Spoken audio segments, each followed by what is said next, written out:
¿Qué tal, amigos? Muy bienvenidos un día más a Con Ánimo de Lucro. Ya saben, este espacio de información y análisis económico de confianza, este oasis para la economía entendida desde el lado correcto de la historia. Aquí defendemos la libertad, la prosperidad, la propiedad privada y el respeto a la búsqueda de la felicidad. Y hoy lo vamos a hacer con una entrevista muy especial, con un invitado muy especial que además preside una asociación, una plataforma muy especial, de la que yo ya les he hablado con uno de nuestros invitados habituales, pero que tengo muchas ganas de profundizar. Él es Vicente Cancio y la asociación Junior Achievement.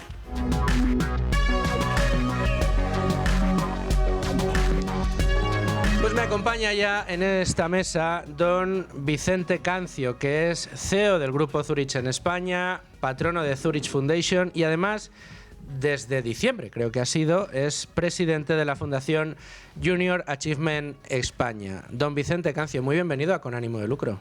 Muy buenos días, Luis. ¿Qué tal? ¿Cómo estáis? Pues muy bien, muy contento, Vicente, de poder tenerle. Bueno, si me deja usted, le voy a tutear, por favor, a lo largo de la entrevista, que me resulta al final mucho más cómodo. Y como son conversaciones, como digo yo, al final estos programas a mí me gustan, no, es una entrevista, pregunta, respuesta. Vamos a conversar sobre asuntos que nos interesan.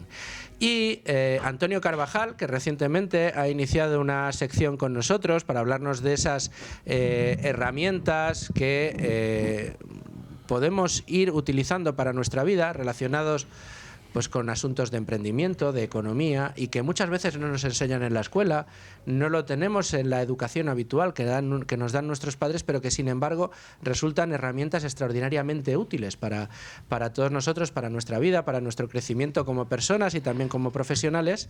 Y entonces me empezó a hablar de Junior Achievement. Y dije, bueno, pues habrá que traer a su máximo responsable en España, por supuesto. Vamos a hablar con Vicente Cancio. ¿Y aquí estás? Muchas gracias por venir. Pues estoy encantado de acompañaros. Los lemas o la declaración, ¿no?, de intenciones, de principios del programa que has hecho al comienzo, pues me ha recordado buena parte de nuestras aspiraciones, ¿no?, en Junior Achievement.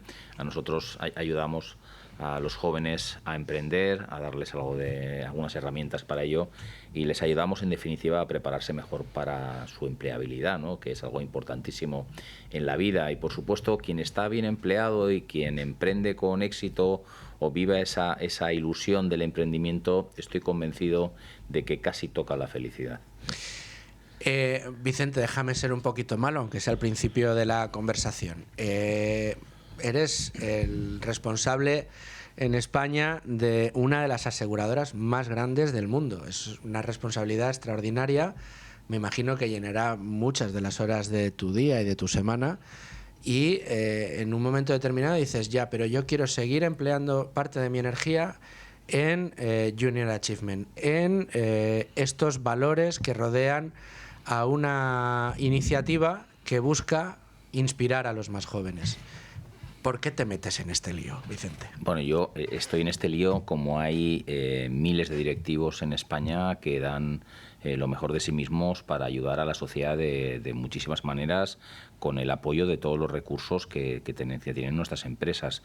Nuestra compañía en España tiene un compromiso muy fuerte con los jóvenes, un compromiso muy fuerte con la sociedad española. El año pasado impactamos cerca de 400.000 vidas a través de distintos programas financiados por nuestra fundación, que prácticamente todos van orientados al bienestar de los jóvenes, a facilitar su empleabilidad, al bienestar emocional de los mismos. Tenemos distintas iniciativas, pero lo que es importante, con Junior Achievement venimos colaborando ya desde hace mucho tiempo. Yo estoy en el comité ejecutivo, he tenido la suerte de pertenecer a él desde hace 7 años, y la verdad es que es una maravilla, ¿no?, poder dedicar también tu tiempo a algo que tiene sentido y que es tan importante como que nuestros jóvenes tengan un futuro mejor, ¿no?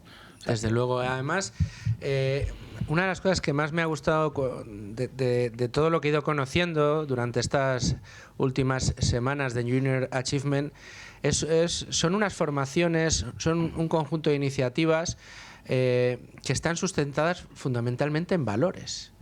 Además, en valores que, yo no sé si compartes esto conmigo, Vicente, pero da la sensación de que algunos de ellos están, no sé si denostados, pero sí a veces olvidados, ¿no?, por una sociedad que parece querer dar la espalda a determinadas iniciativas, ¿verdad? Bueno, yo creo que tendemos a castigarnos, ¿no?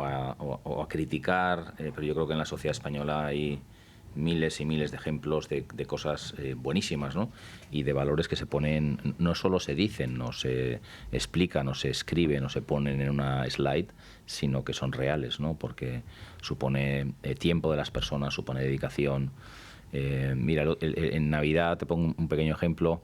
Los días previos a Navidad me fui con mi equipo de dirección a una parroquia de Barcelona a ayudar a preparar las comidas, ¿no? Perdón, los desayunos, ¿no? De cerca de 200 personas en la parte gótica de Barcelona, una iglesia preciosa.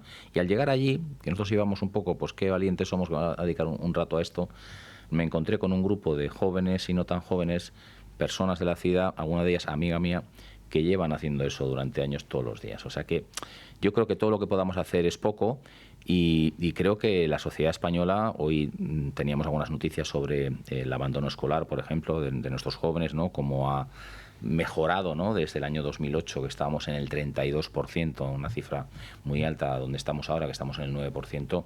Hay muchas cosas que funcionan razonablemente bien, pero que no es suficiente. Hay otras cosas que hay que mejorarlas. Y ahí estamos, ¿no? Los valores, hombre, el valor del esfuerzo es uno de los fundamentales, ¿no? Pero luego a las personas también tienen que adquirir algunas capacidades, ¿no? A que alguien les anime, que alguien les empuje, ¿no? A que sus talentos, sus capacidades, pues las hagan brillar, porque están ahí, ¿no? Y para eso, pues tienes que poder tener acceso a esa educación, ¿no? Y el tener acceso a esa educación significa que haya organizaciones como Junior Achievement que está pendiente, ¿no? O se ocupa de dar acceso a cuantas más jóvenes posibles a las herramientas que creemos que son fundamentales para su futuro, ¿vale? En los colegios, en las escuelas, en las universidades nos transmiten conocimientos técnicos, por así decir, ¿no? Cognitivos, ¿no? Adquirimos conocimiento, es verdad que también adquirimos capacidades sociales a través de la relación con otros, pero la preparación, todos los que estamos en las empresas, la preparación para tu carrera profesional, para tu empleo, depende de muchas otras cosas. Que tengas éxito o no depende de factores que no están muchas veces explicados y que nosotros los conocemos. Los directivos que damos nuestro tiempo en Junior Achievement y todos los voluntarios de todas las empresas que dan su tiempo, más de 2.500 el año pasado, pues saben de eso. No solo de hacer currículums o de preparar una entrevista de trabajo, sino que hay que saber organizarse, hay que gestionar el tiempo, hay que saber comunicar, hay que saber cómo comunicar, en qué momento. Bueno, hay muchas dimensiones que hace falta adquirirlas y para eso nació Junior Achievement en 1919. Reconozco que me sorprendió mucho. Hace poco ahora estoy en un proceso en el que pues me intereso mucho por los colegios, pues por si cambian mis hijos de cole, en fin, claro, estas cosas que hacemos algunos padres, ¿no? Y uno de los colegios que más recientemente he visitado me sorprendió mucho. Tenía una clase de oratoria, pero no para chavales de 17, 18 años, no, para chavales de 9, 10 años. Y estuve asistiendo a una de esas clases y viendo cómo preparaban la oratoria a los chavales desde bien pequeñitos y dije, oye, esto qué bien me hubiera venido a mí, para lo que me dedico ahora, ¿no? Qué bien me hubiera venido a mí cuando era más joven. Es decir, que sí que hay cosas que sí que van cambiando. Pero, claro, Junior Achievement cumple ahora 25 años y además de dotar de estos conocimientos a los chavales, de profundizar en valores, como decías, como el del esfuerzo, también tratáis, o si no es así, corrígeme, pero sí que tratáis de ayudar a los más jóvenes a que aquellos que tengan determinadas inquietudes puedan sentir germinar en sí mismos la idea del emprendimiento. Algo que a mí me parece apasionante y que me encantaría que estuviera mucho más extendido de lo que está hoy en día. En estos 25 años, ¿cómo dirías que ha ido cambiando el perfil del joven emprendedor? Bueno, yo creo que hace 25 años hablábamos muy poco, ¿no? Empezábamos a hablar de emprendimiento, coincidiendo con el nacimiento en el año 2001 de Junior en España, y había otras sociedades donde emprender era algo bien visto. En España todavía el camino natural era dedicarte a la administración del Estado, me refiero a la autonomía autonómica, donde había puestos de muchísimo prestigio, o bien a la judicatura, a las distintas profesiones civiles, o bien una profesión liberal, ¿no? O a la empresa, ¿no? Pero el crear tu propia empresa no estaba exactamente, creo yo, dentro de... y no existían ni los siquiera medios. dentro del núcleo familiar. Yo creo que más de un padre se llevó un susto el día que su hijo le dijo: papá, voy a montar una empresa. ¿Pero qué dices? Bueno, es que venía, papá, voy a montar una empresa, deja un poco de dinero que necesito, o ayúdame con el crédito, ¿no? Sí. Pero yo creo que sí, esa inquietud sí que existía. Yo creo que había un cambio fundamental en este tiempo, que es la economía española ha crecido, se ha abierto, se ha internacionalizado, aunque empezó bien, es verdad, algunos años antes, con las primeras empresas grandes que salieron de España, pero vive un momento mucho más dinámico del que teníamos hace tiempo. En los años 2001 habían finalizado ya todos los procesos de reestructuración de los años 80 y 90, ¿no? en muchas industrias fundamentales de España, ¿no? Pero bueno, hoy estos años hemos vivido toda la revolución de Internet, hemos vivido toda la revolución tecnológica, estamos en las puertas, empezando en la infancia de la revolución más importante para el trabajo que va a existir, que es la adopción de la inteligencia artificial generativa y todas las tecnologías fronterizas que están apareciendo hoy, y yo creo que también como sociedad hemos despertado y hemos dicho que es muy importante que se creen empresas. Las empresas, pese a lo que oímos a veces en los medios de comunicación o las declaraciones de algunos políticos, es algo extraordinario. No solo crean riqueza para sus fundadores o sus accionistas, sino que generan riqueza para todas las personas que trabajan. Son una institución social fundamental.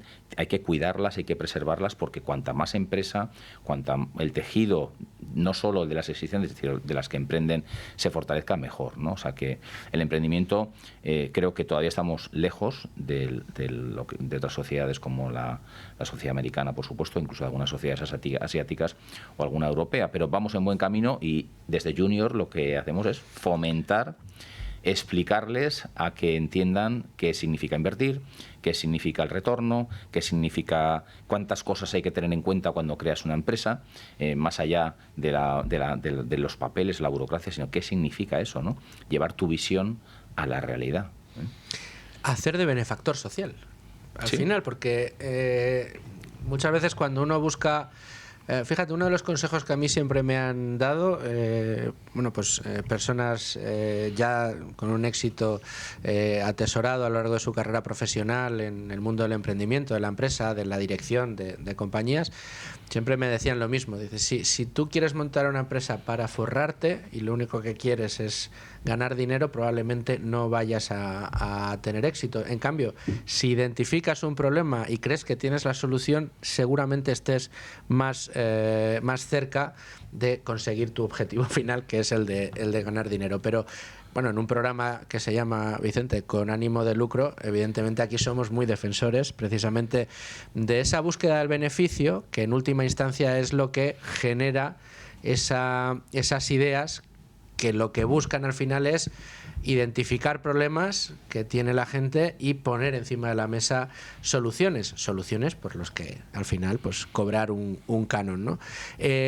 Yo no sé, igual te dejo tiempo para pensarlo por si no tienes algún caso fresco en la memoria, pero sí que me gustaría que a lo largo de esta conversación nos comentaras algún caso de éxito que recordéis muy especialmente de estos últimos años en Junior Achievement, pero sí que antes de que nos cuentes eso, algún caso de éxito que tengáis, cuéntanos cómo se le enseña a un niño de 9, de 10 años conceptos como los que nos estabas hablando, el ahorro, la inversión, un concepto tan importante y tan abstracto para esas edades como la asignación de capital, ¿no? Tan importante ese tipo de decisiones a la hora de poner en marcha una compañía o de poner en marcha una idea.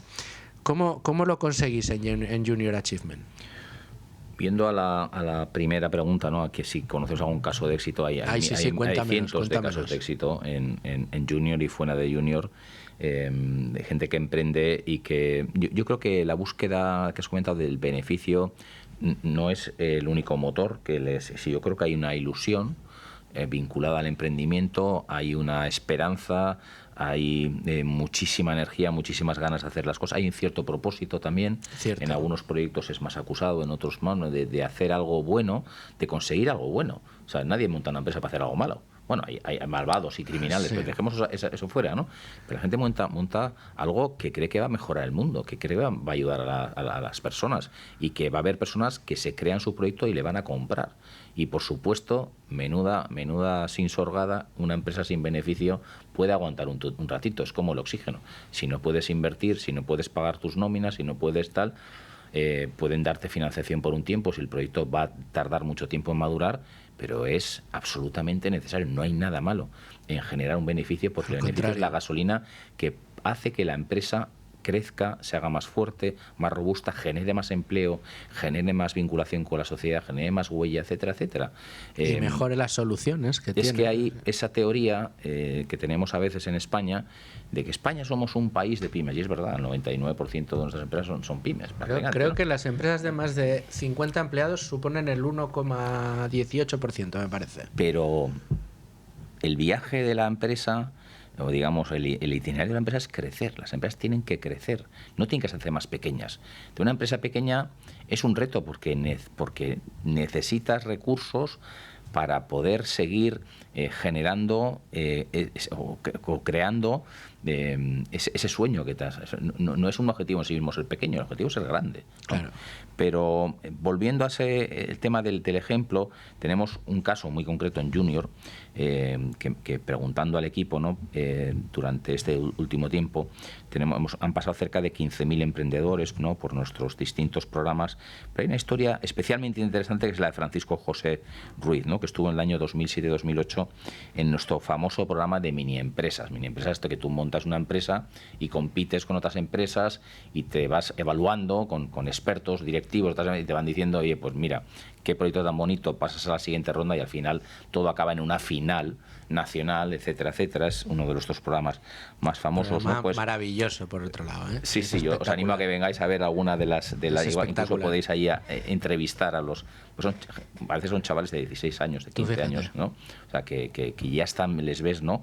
Con unas ganas y una ilusión tremenda en equipo. Además, claro, en las empresas a veces sí, pero normalmente trabajas con alguien. Sí. Siempre es un equipo, varios equipos, muchos equipos, y la relación humana, quién hace qué, el que lo hagamos todos bien, que cuando alguien se desfallece o se decae, animarle, que bueno, todas esas cosas también fueron parte del aprendizaje, absolutamente fundamental, ¿no? Pues esta persona, después de pasar por aquel programa, ha seguido vinculado a nuestra fundación como voluntario, participa en muchos programas y hoy es el CEO de Entradium, que es una compañía que se dedica a la venta de entradas online y que, bueno, pues que ha participado ya, creo que me decían 150.000 eventos en los que ha mediado toda o sea, que es una empresa importante y que además sigue comprometido socialmente y dona todos los años una cantidad importante de dinero para actividades sociales. Como esta historia hay muchísimas, ¿no?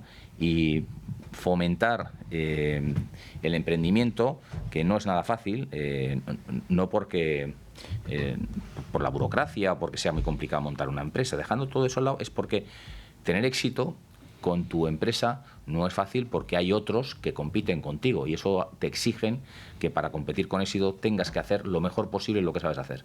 Y esto se ve en todos los campos y dimensiones de cualquier actividad y de cualquier empresa. ¿Cómo se enseña en Junior Achievement esta máxima tan americana de sobrevivir al fracaso? Porque me imagino que también será una parte muy importante de la enseñanza que tenéis, ¿no? con estos chavales. Mira, tenemos un programa que se llama Agita al Junior o Junior Shake, ¿no? Que lo que hace es preparar a los jóvenes a través de distintos módulos en que cojan un poco de peso, o sea, que resistan un poco mejor, que ganen en resiliencia. ¿Qué significa? Que cuando tienes un revés del tipo que sea, no solo lo absorbes, no te paras, sino que continúas, sino que aprendes de eso. En mi vida profesional, en mi vida en Zurich, ¿sí? Mis mayores aprendizajes no han sido los éxitos que he conseguido, han sido las tortas que me he dado 3 o 4 bien buenas. Eso, lo que aprendí en esas situaciones, nunca más me va a volver a pasar. tengo un radar totalmente preparado con un sensor muy fino que cuando huelo algo que se parece a aquello, inmediatamente lo activo y lo atajo. Bueno, igual que todos nosotros hacemos con situaciones parecidas. Por tanto, esa resiliencia se puede entrenar, se puede preparar. La gestión de las emociones también se puede preparar. El anticipar el fracaso y no seguir metiéndote en la cueva al conejo hasta el final. Oye, si ya ves que el tema no va más de sí, para. En la empresa hay momentos que hay que parar proyectos, hay que parar iniciativas, hay que dejar de hacer alguna cosa, hay que discontinuar una operación porque el resto de la empresa necesita la savia fresca.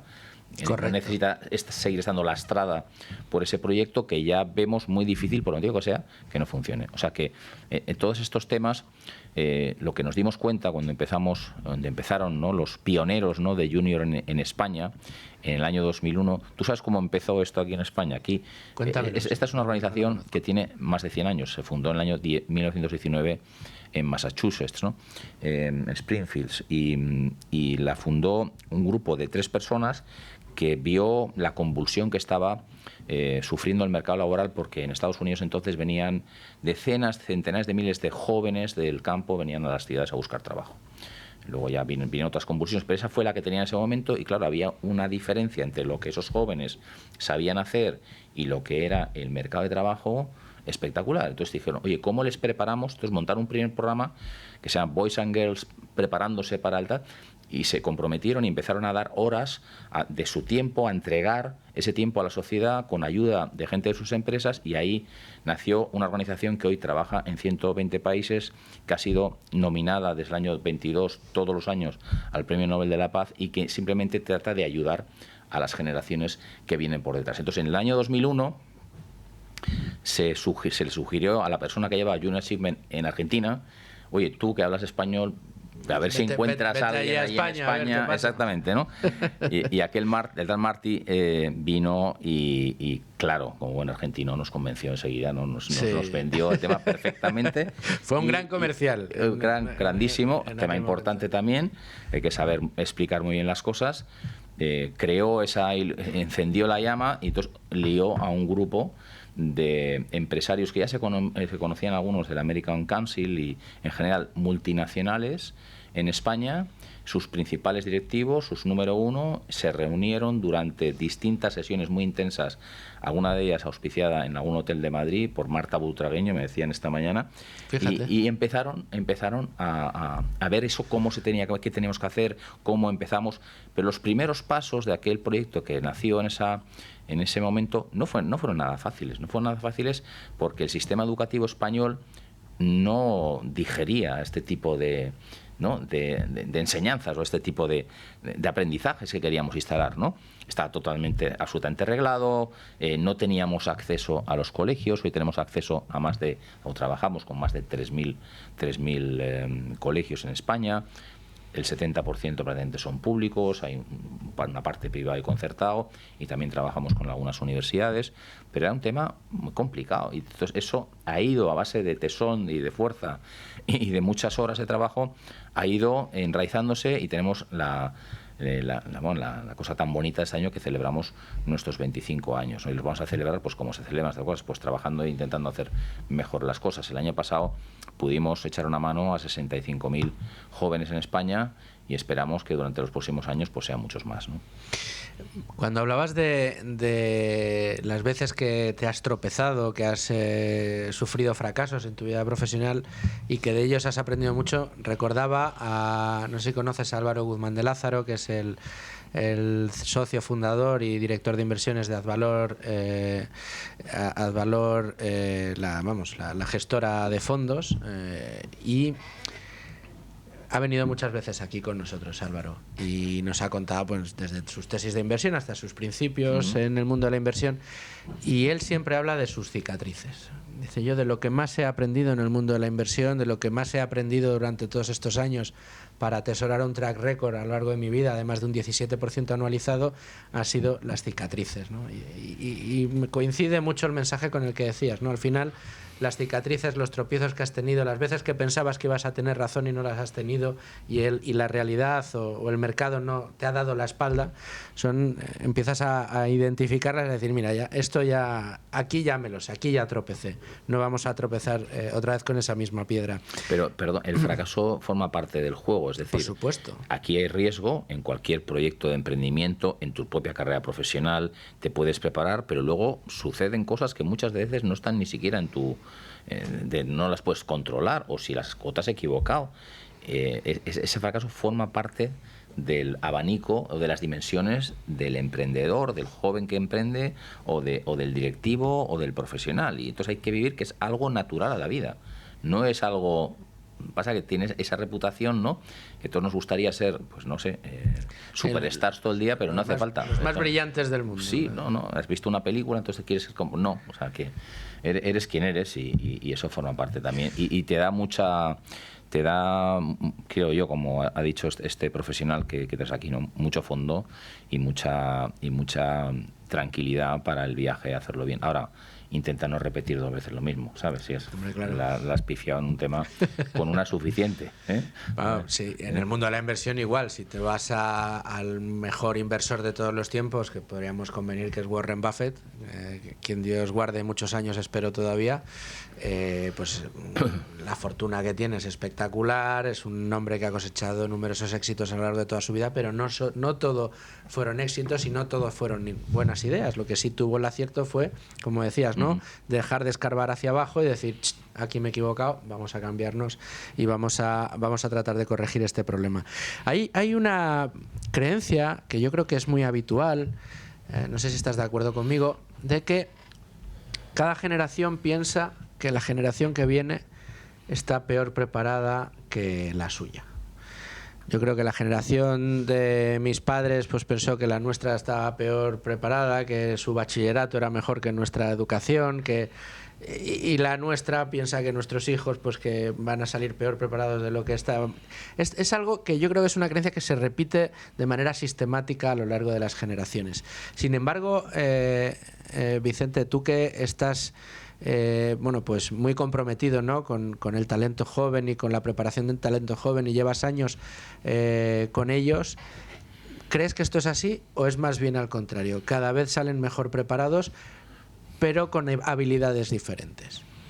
Bueno, yo creo que también cada generación vive en ese periodo de aprendizaje en sociedades que han evolucionado de forma distinta. La sociedad española de mi escolarización o de mi infancia y juventud no tiene nada que ver con la que tenemos hoy, en muchos motivos. Las formas de aprendizaje tampoco.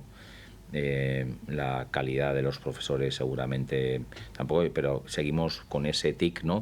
A mí mi padre me decía que era un ignorante porque no me conocía según qué reyes godos o según qué reyes no sé qué. Yo le digo a mis hijas que no tienen ni idea de geografía porque no saben los ríos o no saben dónde está Teruel o cosas de estas. Bueno, seguimos con esas cosas de que lo importante es saberse las listas, pero hoy nuestros hijos tienen una habilidad social y un desparpajo y una soltura y un nivel de idiomas, por ejemplo, que no teníamos nosotros. O sea, que les va a ayudar mucho más eso en su vida que saber el sil, el miño, etcétera, etcétera, ¿no? Que también es importante y es interesante. Yo creo que ahí yo creo que la combinación de aprendizajes es fundamental.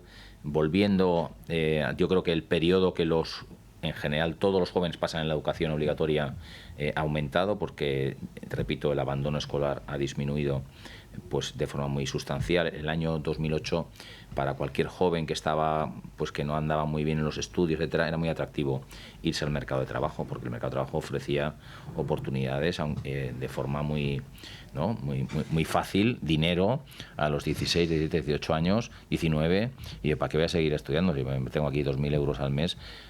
Se pasa que cuando eso se acaba, el no tener esas capacidades es importantísimo. Ayer escuchaba, ¿no?, la importancia de la inversión en educación, ¿no? Cualquier padre lo tiene clarísimo hoy, que la cosa o uno de los temas más importantes con sus hijos es que conseguir que ganen todas las capacidades posibles, porque eso les va a permitir socialmente, en la escalera social, mejorar más, y el riesgo es que hay gente que puede invertir mucho más dinero que otras en educación, ¿no? Y que pasemos de una meritocracia, ¿no?, a una aristocracia, ¿no?, de la educación que se hereda, ¿no?, que tú simplemente por ser hijo de vas a tener un acceso a muchísimas capacidades. Luego que no. está que lo sepas aprovechar, porque ahí tienes Claro. el ejemplo del que También. se lo dan todo También. y no lo aprovecha, y del que no tiene nada, pero se busca, gracias a Dios, a día de hoy con Internet y, digamos, todo el desarrollo del e-learning, hay formación al alcance de la mano para mucha gente que, si quiere, la puede encontrar, aunque no tuvo inicialmente los recursos para acceder a los mejores colegios. Totalmente, exactamente. Y el acceso a las mejores universidades internacionales o españolas, o el mejor acceso a determinadas escuelas de negocio, o mejor acceso a según qué tipo de programas, luego pesa también en los currículums. Es un salvoconducto también importante, ¿no? Pero bueno, yo creo que esta evolución del aprendizaje ahora se enfrenta a un nuevo desafío, ¿no?, que es el desafío que plantea la inteligencia artificial y todas sus consecuencias, y la pregunta de, bueno, ¿en qué debo prepararme? Porque cuando me emplee me voy a encontrar un mundo laboral quizás diferente al que ha sido hasta ahora, ¿no? Es un mundo muy diferente, ¿no? Esa es otra cuestión muy importante, ¿no? ¿Cómo estáis enfrentando esto desde Junior Achievement? ¿Qué habilidades estáis tratando de inculcar o de inocular dentro de los chavales para que se puedan enfrentar a un mundo cambiante y un mundo en una situación tan apasionante como desconocida? Yo siempre digo que estamos... Bueno, yo no es mío. Yo creo que todos podemos convenir que estamos en un momento muy parecido a los primeros inicios del Internet. Sabíamos que era una tecnología que había venido a cambiarlo todo, pero no sabíamos por dónde iba a salir, quién iba a ser el gran ganador de Internet. Ahora, con la inteligencia artificial, parece que estamos un poco en una situación muy parecida. Sabemos que ha venido a cambiarlo todo, pero tampoco sabemos exactamente hacia dónde se va a dirigir. Pero lo cierto es que ya está cambiando nuestras vidas. ¿Cómo ayudáis a los chavales en vuestros programas a enfrentar esta realidad y a saber aprovecharla y ponerla a trabajar para ellos? Nosotros estamos formulando nuestro plan estratégico que tendremos para los próximos 3 años y sin duda este será uno de los temas que tenemos que evaluar, ¿no? El cómo y con quién nos asociamos para poder ofrecer, ¿no?, alguno de los contenidos y qué contenidos ofrecemos, ¿no? Porque aquí hay toda una formación técnica, tecnológica, y luego está la preparación para lo que esa tecnología las consecuencias que va a tener eso, ¿no? Ayer leía un artículo, ¿no?, en el Economist que hablaba de que es muy difícil saber exactamente en qué tienes que preparar a las generaciones que vienen ahora para lo que viene ahora, porque lo que viene ahora no está tan claro. Hay gente, bueno, ha habido, como sabéis, declaraciones de todo tipo en las últimas semanas desde que ha comenzado el año, desde la directora del Fondo Monetario Internacional hasta el presidente de JP Morgan, que dice que está dispuesto a parar según qué tipo de desarrollo de inteligencia artificial, si eso es en beneficio de la sociedad, o que lo que comentaba la directora del Fondo Monetario es que el tsunami en el empleo puede ser algo tremendo. Ayer leía unas declaraciones, o veía de un responsable de Microsoft diciendo que todos los trabajos que tienen que ver con el área legal, de contabilidad, de auditoría, de todo lo que tiene que ver con los servicios, va a sufrir un shock importantísimo que se está empezando tímidamente a ver. Yo con mis colegas americanos me cuentan cómo empiezan ellos a adoptar en los procesos aseguradores, que no somos más que una parte, ¿no?, del mundo financiero y una parte de la economía de servicios. Sí, pero una parte muy percibir eso, ¿no? importante. Trabajos que antes se hacían, por ejemplo, de analizar una información, ordenarla y prepararla para meterla en una máquina, eso lo hacen en un minuto. O sea, una cosa que llevas 3 horas te la hacen en 60 segundos. ¿no? O el análisis del equipo de actuarios, que al final en una compañía de Cualquier seguros cosa. lo importante que es enorme, ¿no? Exactamente. Nosotros ahora procesamos toda la información porque la tenemos, prácticamente todas nuestras aplicaciones están ya en la nube, a una velocidad inaudita. Para los cálculos antes duraban días o semanas, por ejemplo, nuestros cambios de tarifas duraban... no podías cambiar las tarifas cada varios meses. Pero bueno, eso ya era bastante, pero un trabajo hercúleo. Hoy eso ha desaparecido, ¿no? Pero volviendo al quid de la cuestión del tema de la inteligencia artificial, oye, ya que todos esos trabajos los van a hacer, parece que en el futuro lo van a hacer máquinas, oye, ¿por qué no preparo a mi hijo en trabajos manuales? Oye, seguramente hay cosas que no va a poder hacer una máquina, que es el electricista, el fontanero, el carpintero, espero que van a estar muy cotizados. Otro, bueno, pues le voy a preparar en actividad, en cosa que nosotros hacemos en Junior con nuestro programa Shake, ¿no? En capacidades no cognitivas, que van a ser importantísimas. Ya lo son hoy, pero van a serlo más, porque todo el mundo va a disponer de estas capacidades tecnológicas, de la superinteligencia, a la que vamos a poder, es tremenda, nos va a ayudar muchísimo, pero nadie te va a ayudar a relacionarte con una persona, nadie te va a ayudar a presentar un proyecto, nadie te va a ayudar a convencer a otro, nadie te va a ayudar a organizar tu tiempo, nadie te va a ayudar con muchas cosas que forman parte de las habilidades directivas o de las habilidades de un profesional, que son importantísimas y que en los colegios se dedican, como bien hacen, a otras cosas. Entonces, desde Junior Achievement les damos, este año a cerca de 40.000 jóvenes, les hemos preparado con ayuda de sus profesores, les hemos dado las herramientas para que puedan hablar de eso. El otro día teníamos, con ayuda de Coca-Cola, que es uno de nuestros donantes también, 6.000 jóvenes conectados en nuestra plataforma, con 200 profesores trabajando sobre cómo preparar bien tu currículum y cómo preparar bien una entrevista de trabajo. ¿Quién te enseña en el colegio a preparar una entrevista de trabajo? A mí no me enseñó nadie. O sea, mi madre me decía, vístete bien, peínate con no sé qué, hijo, haz lo que puedas, ¿no? Un poco, y vas tú y ya el que te entrevista, que es muy sagaz, pues ya sabes si puedes o no, ¿no? Pero este tipo de cosas pues pueden ayudar, pero yo creo que al final el consejo es, oye, los jóvenes, y luego está esta distinción entre los trabajos que requieren low skills, que dicen algunos americanos que es algo horrible. O sea, todos tenemos skills que son diferentes, no hay high skills y low skills. Hay cosas que el mercado valora más y otras cosas que el mercado valora menos, pero hay algunos skills que son muy necesarios en un momento y otros en otro, pero son todos importantísimos, ¿no? Seguramente la receta es, oye, estudia lo que tú creas que tienes que estudiar, lo que te gusta estudiar, hazlo con pasión, da todo lo que puedas en eso, prepárate de forma fenomenal y luego el mercado seguramente, si has hecho las cosas bien, te va a ayudar, ¿no? Y hay un tema que no solemos, cuando me preguntan, ¿qué consejos me darías en tu carrera profesional? Tú que ya llevas mucho tiempo trabajando y tal. Y yo veo mi trayectoria desde atrás y digo, mira, hay varias cosas, pero una de ellas, perdona que te diga, es el inglés.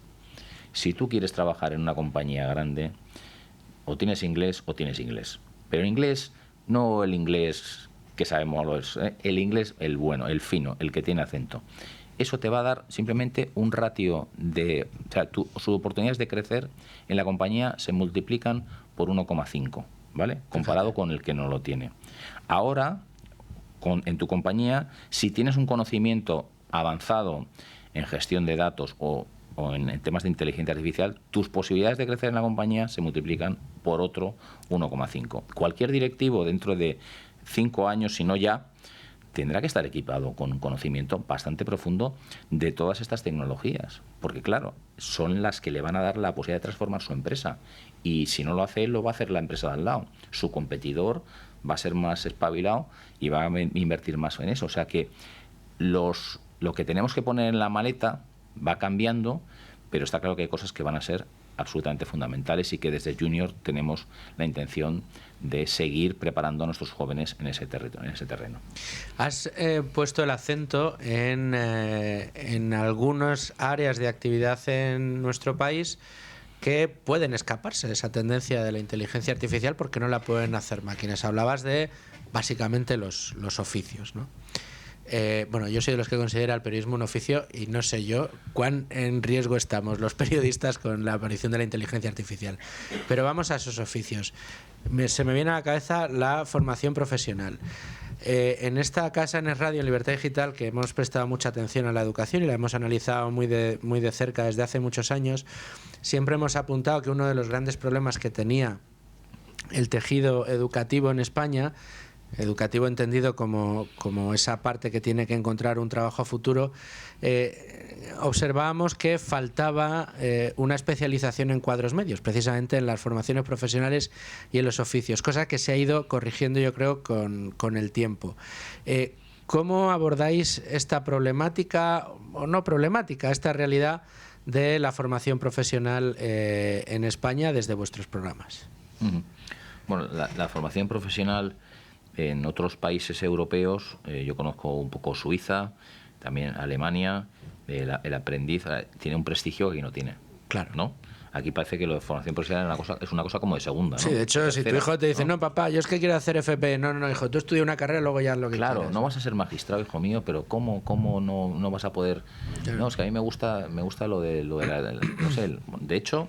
La electricidad, la mecánica, me encantan los coches, papá, mira, yo quiero ser en el sector asegurador mecánico. tenemos una necesidad importante vemos que algo que forma parte de nuestra cadena de valor, como son los talleres de vehículos, todos los gremios de reparadores, fontaneros, electricistas, todo eso, carpinteros, hay cada vez menos gente.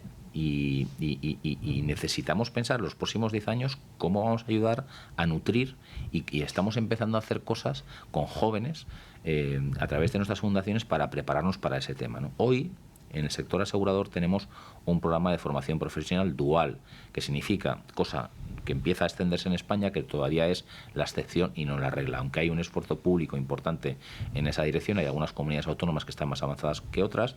El estudiante tiene un primer año teórico y un segundo año que lo pasa en la empresa, formándose en el sector lo tenemos así, pero en Junior, desde Junior trabajamos con muchas escuelas de formación profesional. Yo soy voluntario, todos los años acudo a la Escuela del Trabajo en Barcelona a tener mi charla con los alumnos de segundo grado de Administración y Finanzas para hablarles de la carrera profesional, de las oportunidades que hay, de lo importante que es esto, lo importante que es otro. Sí que tenemos una cierta dedicación al tema de formación profesional y es algo absolutamente fundamental para el tejido productivo, el tejido económico de España. Tú decías lo de los oficios. Yo tengo un amigo economista que se llama Nacho Conde que dice que él está muy tranquilo porque en España nuestra economía tiene tal peso el turismo que es algo insustituible, la persona que te atiende en un hotel, la persona que te en el restaurante, en los bares, en las terrazas, y que eso, digamos, protege un poco a nuestra economía. Pues supongo que sí, que tiene parte de razón, pero que además de eso hay que hacer muchas cosas muy rápido porque el cambio al que que está viniendo en puertas es similar al que sucedió con el vapor o lo que sucedió con la electricidad. Ahí hubo 50, 60 años de transición. Aquí va a haber unos años de transición. No sabemos todavía cuánto tiempo nos va a costar adoptar todas las oportunidades de la inteligencia artificial. Quizás van a ser, depende de las empresas, depende del sector, depende de los recursos económicos. Puede haber también un tema de que para algunas empresas sea muy fácil adaptarse, muy fácil, tengan los recursos económicos para hacerlo y otras empresas que no puedan, no sea tan rápido y eso les crea alguna diferencia competitiva. Pero este tiempo en el que vamos a dejar de ver, no, qué bien que ahora hago estas cosas más rápido, sino que cambio completamente el modelo operativo de mi compañía o de mi empresa porque tengo capacidades inimaginables que tenía antes. Este supone un cambio, debería suponer un cambio en el sistema educativo también muy importante. Y esa es la reflexión que estamos exactamente haciendo ahora, porque nos preocupa que los jóvenes que están estudiando hoy, que están todavía en la universidad o que están en su bachillerato o incluso los cursos de secundaria, se van a tener que enfrentar a un mercado completamente distinto. Entonces, ¿cómo adivinamos dónde va a haber la oportunidad? ¿Cómo les podemos preparar? Creo que tenemos que intentar, desde Junior Achievement vamos a intentarlo hacer, ayudar a los colegios, ayudar a los profesores a darles herramientas para eso. Evidentemente no vamos a ser la única institución que lo haga.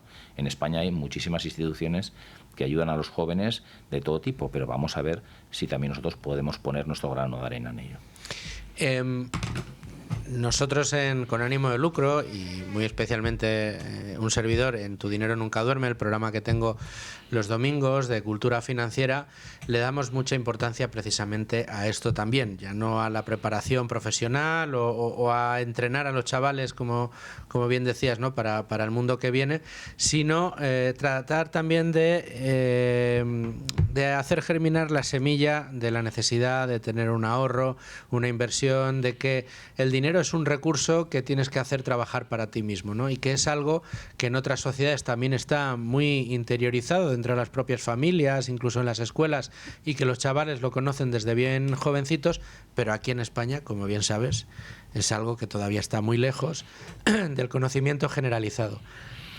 Creo que en este sentido también tenéis programas en Junior Achievement, ¿no?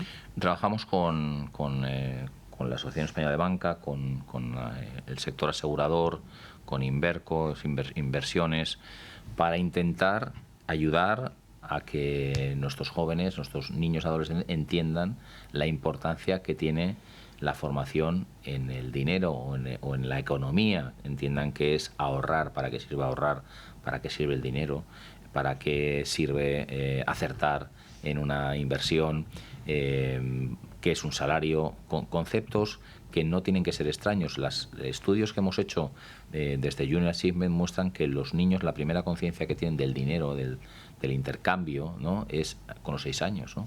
Entonces, existe una oportunidad para trabajar con ellos y prepararles lo mejor posible, porque estos niños que empiezan si tienen algunas capacidades adquiridas y dan la importancia que tiene a su ahorro, a su futuro, a su bienestar, a la distribución del dinero, cómo tienen que prever las cosas, qué es importante y qué no es importante, yo creo que es una herramienta muy práctica para la vida. Todos nos hemos equivocado claro con el sí. dinero, ¿no? Bueno, igual hay alguien que ha sido un as y seguramente no habrá tomado muchos riesgos, pero bueno, es igual. Entonces, los programas que tenemos con la banca, con el mundo asegurador, con las inversiones, van exactamente a preparar financieramente, mejorar la educación financiera de nuestra sociedad, de nuestros jóvenes. Esto no es una ocurrencia española que en Junior Achievement un día nos dijimos, oye, ¿por qué no hacemos esto con...? Esto es un tema global. O sea, el otro día leía en un periódico inglés la iniciativa que hay para introducir de forma obligatoria 15 horas de educación financiera en todo el sistema público educativo inglés, porque saben que preparándolos mejor va a haber más inversores en el futuro, mejores ahorradores, y es algo beneficioso para su sociedad. Claro. No es pernicioso, es lo contrario. No saber qué significa el ahorro, no saber cómo se gasta el dinero, no saber el valor que tiene, no saber qué etcétera, etcétera, crea pues disgustos, problemas. Y una carga mayor para un Estado sobreprotector como el que tenemos. Aquí ayudaría y mucho, ¿no?, que la gente tuviera previsión para su futuro de una manera mucho más temprana.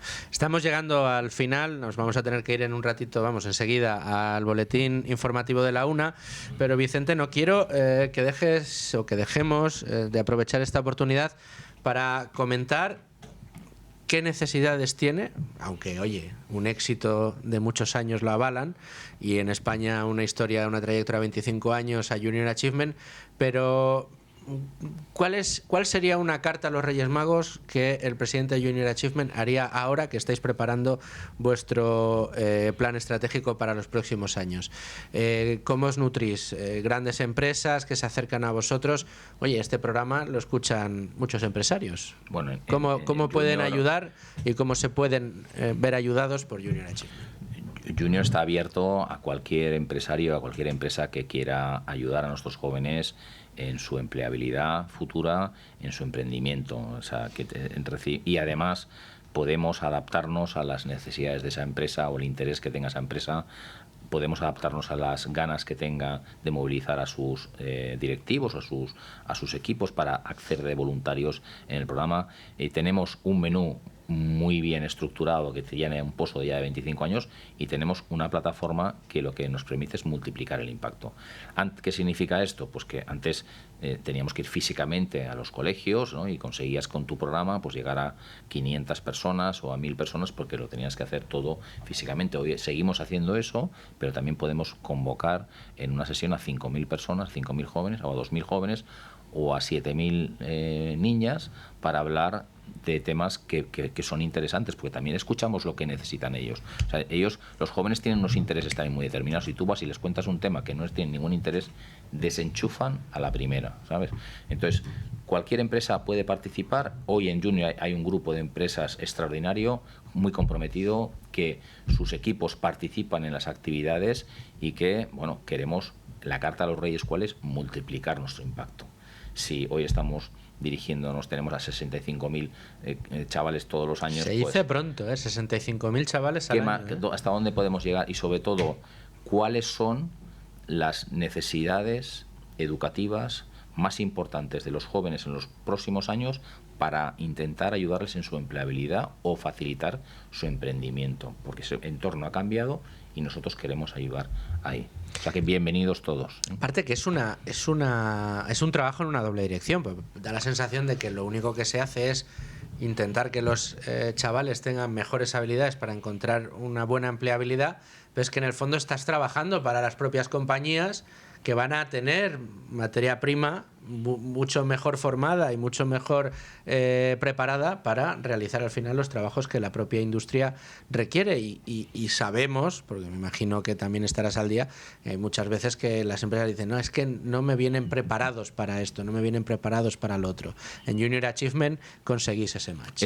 Hacemos ese puente entre la formación teórico-práctica que se imparte en las escuelas, que es fundamental y muy importante, y ayudamos a acercarlos al mundo de la empresa, ¿no? Que también es un mundo desconocido. Cuando empiezas a trabajar en una empresa, yo todavía me acuerdo del primer día, de las primeras sensaciones, es un mundo absolutamente diferente. De repente tienes una cosa que se llama jefe, que no es tu padre, de repente tienes colegas, de repente tienes clientes, de repente tienes, ¿no?, tantas cosas que, hombre, si alguien nos lo hubiese explicado antes, pues mejor, ¿no? Desde luego que sí. Vicente Cancio, CEO del Grupo Zurich en España, patrono de Zurich Foundation y presidente de la Fundación Junior Achievement España. Muchísimas gracias por estar Con Ánimo de Lucro. Muchas gracias por esta iniciativa, por encabezarla, por llevarla cada vez a más chavales y por presentárnosla y hablarnos de ella en este programa que tiene Con Ánimo de Lucro y que está muy en línea con los valores que defendéis. Muchas gracias por la invitación, Luis, y todo lo mejor. Gracias. Te invito a que te quedes, que vamos a escuchar las noticias de la una, todo lo que ha pasado en el día de hoy, y luego seguimos, en esta ocasión ya no con Vicente, sino, ya saben, con bolsa, mercados, etcétera, etcétera. Bueno, y después de esta súper interesante entrevista que hemos tenido con Vicente Cancio, vamos a abrir, como todos los días hasta ahora, página de mercado.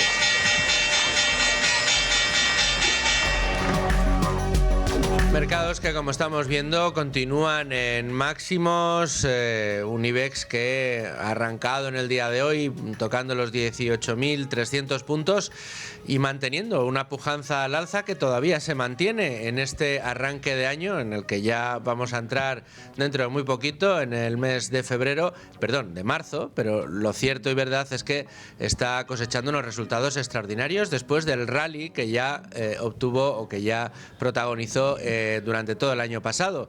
Máximos en el IBEX 35, máximos en los índices europeos, aunque está estancado durante los últimos meses, sigue estando en máximos. El S&P 500 cotizando unos ratios extraordinariamente elevados, como se dice vulgarmente, está carísimo.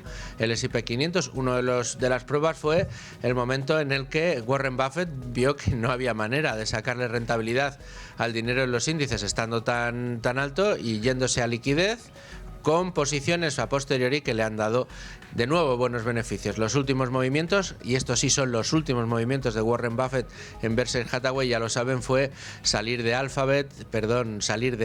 y de Amazon, dos de las posiciones que mantenía, que le han dado muy buenos beneficios, pero se ha salido de estos valores y ha entrado en otros más tradicionales de los value, como los medios de comunicación, entrando en New York Times. ¿Qué es lo que estamos viendo? Bueno, pues unos mercados que todavía están celebrando unas posiciones de liquidez, una situación de liquidez que les permite seguir creciendo, seguir soñando con incrementos importantes de los beneficios año tras año en las compañías, además de una llegada ingente de recursos a la gestión pasiva, a la gestión indexada, que pues ha llenado de nuevo los índices de unos volúmenes de liquidez enormes. Esto, claro, muchos analistas lo que nos dicen es que estamos todos pendientes de en qué momento se enciende la luz y se apaga la música, que es el momento en el que después de una fiesta empiezan a verse pues algunas carencias de algunos de los protagonistas de esa fiesta. Veremos qué es lo que sucede y cuándo sucede. ¿Qué es lo que va a suceder? Yo creo que pocos tienen dudas, claro. El problema es con qué magnitud, en qué momento y, en fin, cuándo va a suceder. Esto lo iremos viendo y lo iremos analizando. Y hasta aquí la información de mercados en el día de hoy. Lo que vamos a hacer ahora es irnos corriendo a Estados Unidos, de la mano de Daniel Rodríguez Herrera. Y lo prometido es deuda, entramos en la recta final del programa de hoy y lo hacemos, aunque hoy no lo pueden ver por YouTube, lo hacemos con sombrero de ala ancha y Daniel Rodríguez Herrera. Daniel, ¿cómo estás? Muy bien, ¿y tú? Muchas gracias por querer acompañarnos hoy lunes aquí en Con Ánimo de Lucro y hacerlo con un... Bueno, hay muchos asuntos que tienen que ver con Estados Unidos. Recuerdo perfectamente que el viernes cuando estábamos hablando, oye, te necesito el lunes, tienes que venirme a ver qué pasa, al poco me mandaste el enlace de la decisión del Supremo y me dijiste, nos han hecho el programa.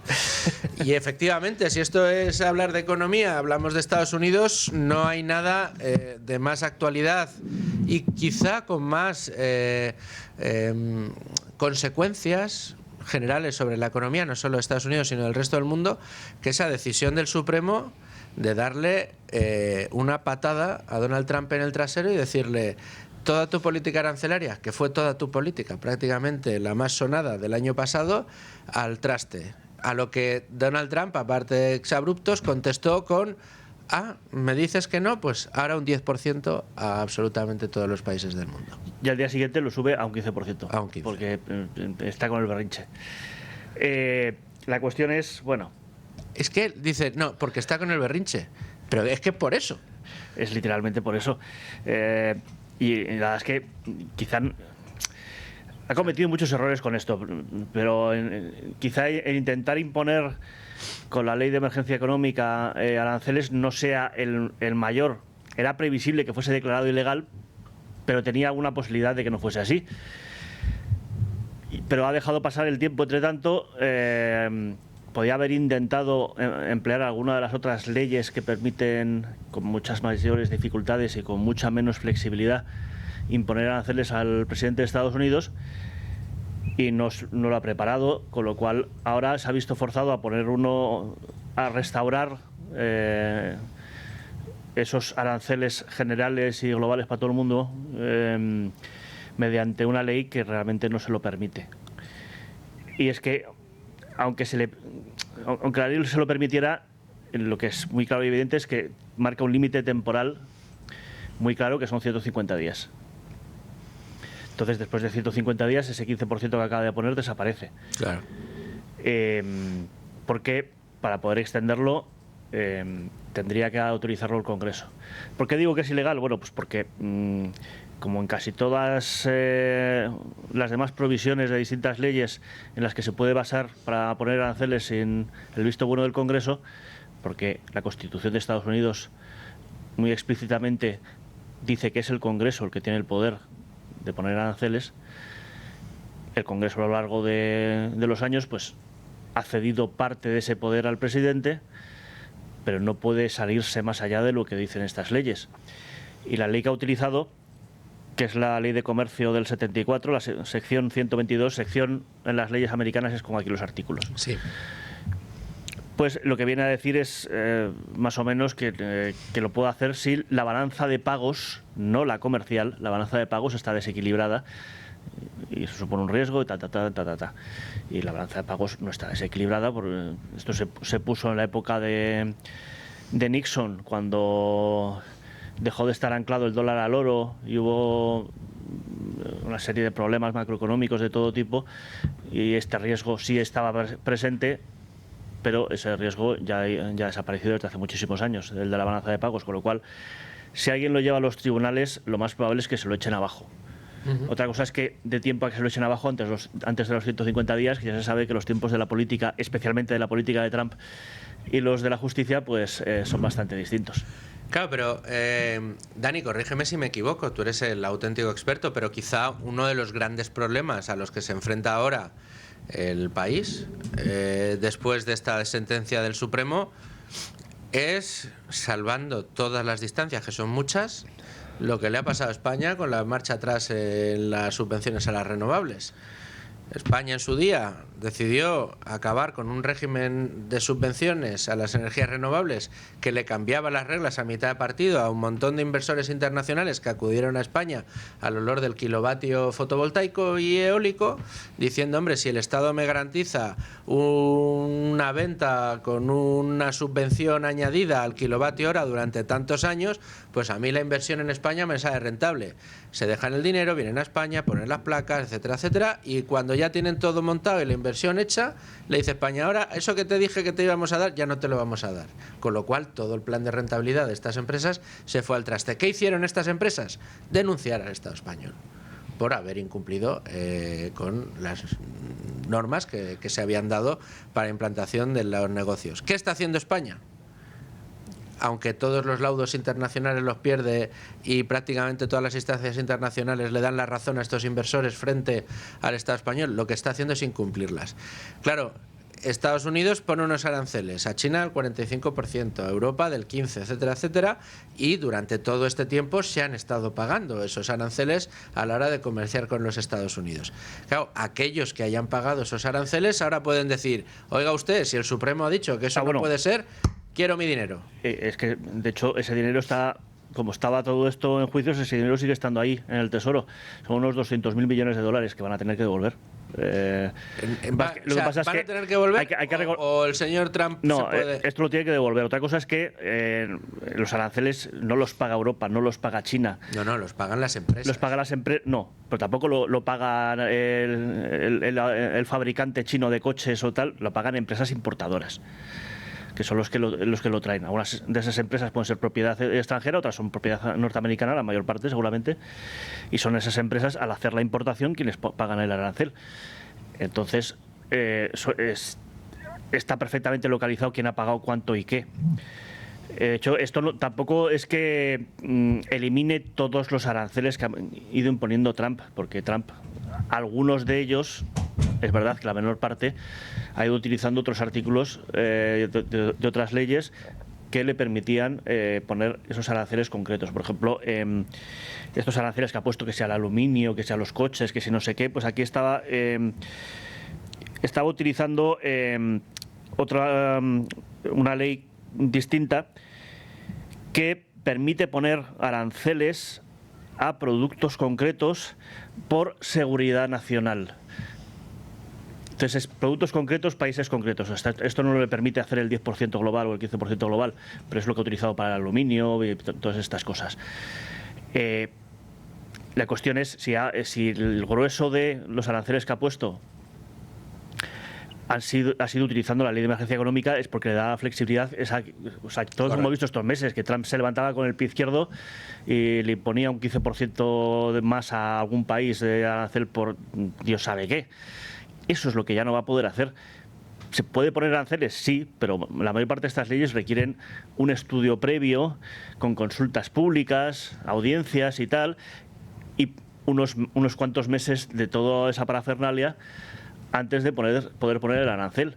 Entonces, claro, todo esto que estaba haciendo Trump en modo art of the deal para te subo los aranceles al 100%, negociamos y luego te lo vuelvo a bajar a no sé cuánto, pues eso ya no lo puede hacer. Tendría que volver quitando... todo esto tiene algunas excepciones, por supuesto. Hay también, quizá lo que más podría utilizar, hay una ley que le permite poner aranceles de hasta el 50% en importaciones de países que discriminen así contra el comercio estadounidense, o sea, en modo represalia sea por otros aranceles, sea por barreras no arancelarias, ese tipo de cosas que tanto han denunciado al principio de todo este sarao. Ese sí que le permite hacer cosas, pero de nuevo no le permite hacer un arancel global mínimo, que es lo que, porque al fin y al cabo es que un arancel global mínimo es un impuesto. Correcto. Y los impuestos en Estados Unidos, como en prácticamente todo el mundo, se tienen que poner en presupuesto, lo tiene que aprobar el Congreso. Y no lo ha hecho, y no lo va a hacer, porque en esto Trump es una rara avis dentro de la política estadounidense. Ni demócratas, que además los demócratas por supuesto no le van a aprobar nada, aunque estén plenamente de acuerdo con él, ni la mayor parte de los republicanos están a favor de este guirigay. que además es Pero que... lo ha convertido en uno de sus grandes...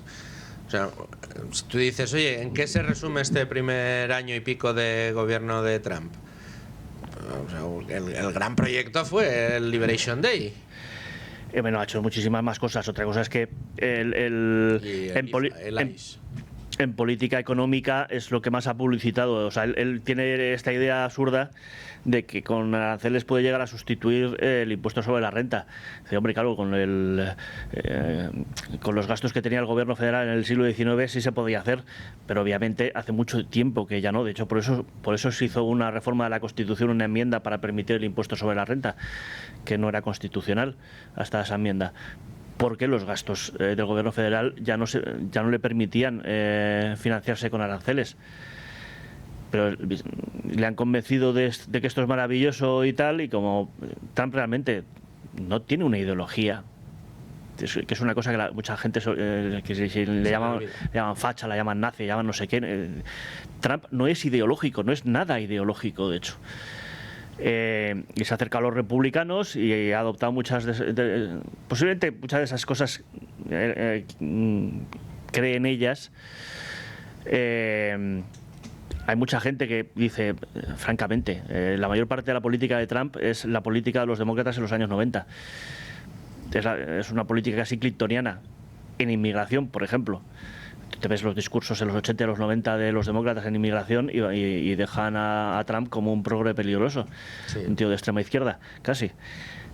Pero no es que tenga un corpus ideológico del cual emanen lógicamente una serie de posiciones. Él tiene sensaciones, tiene impresiones, tiene tal, y eso es lo que implementa. Y él es muy favorable a que los aranceles son muy prácticos para una serie de cosas para las que no lo pueden ser simultáneamente. O sea, tú quieres utilizarlo como impuesto, entonces no puedes estar jugando que se lo subo aquí, se lo bajo aquí, se lo tal, porque un impuesto tienes que tener unos ingresos fiables y contenidos en el tiempo. Lo que utilizar también como política industrial para sustitución de importaciones por producción propia. En ese caso también vas a rebajar su utilidad como impuesto, porque obviamente si empiezas a tener producción propia no vas a importar, se va a reducir los ingresos por aranceles, en principio. Y también como política de presión para facilitar las exportaciones estadounidenses. Te subo a ti China, a ti Unión Europea, los aranceles un tanto para que negociemos, tenga yo mejores condiciones y entonces te los quito. Son tres cosas que las tres cosas aisladamente tienen sentido. Pero juntas no tienen ninguno, se contradicen todas ellas entre sí. Entonces, lo ha tomado como el bálsamo de Fierabras y siempre ha sido absurdo. O sea, y el hecho de que haya gente que lo siga defendiendo, gente, economistas de más o menos prestigio que sigan defendiendo esto, a mí me parece completamente marciano, porque puedes defender los aranceles. Puedes defender una de esas tres cosas, la puedes defender perfectamente, pero las tres a la vez no. ¿Qué le queda a Trump de política económica? ¿El tratar de colocar al presidente de la Fed y que le baje los tipos de interés? No, a ver, Trump en política económica siempre, en su primer mandato y en siempre ha tenido la idea de desregular, desregular y desregular, y en muy especialmente la política energética, una mucha mayor producción energética. Él quiere desregular, evitar que haya regulaciones sobre la inteligencia artificial en los estados, que considera el principal motor de la economía estadounidense ahora mismo.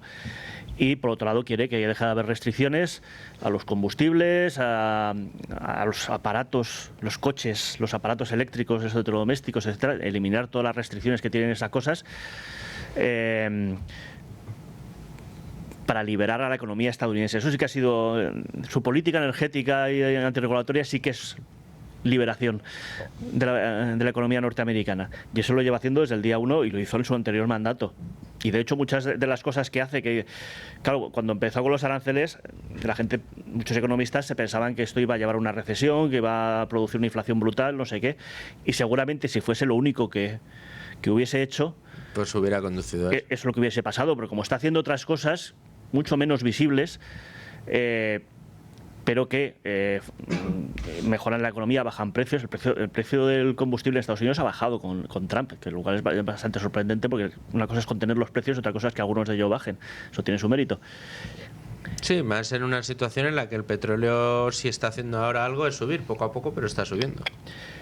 Veníamos de una era Biden en que aquello se disparó por políticas de Biden y ahora se está reduciendo. Bueno, eso conlleva, pues muchas veces pensamos, bueno, pero ¿qué importancia tiene que me cueste menos poner gasolina al coche?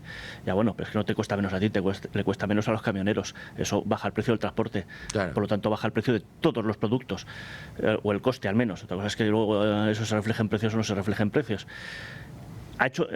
Trump ha hecho muchas cosas y muchas de las cosas que hace son buenas, pero son cosas que no llevan a titulares, como los aranceles. Y él, además, ha llevado los aranceles como su política insignia. Correcto. Y eso está claro.